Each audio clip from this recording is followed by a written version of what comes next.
Today I bought iPhone 16 Pro Max.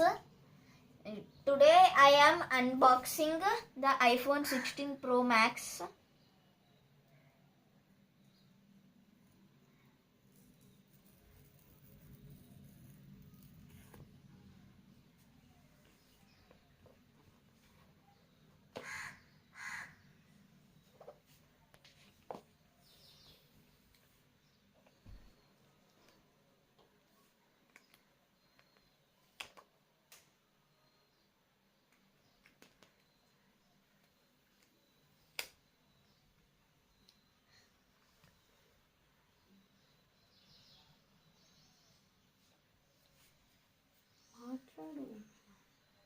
I like the black titanium.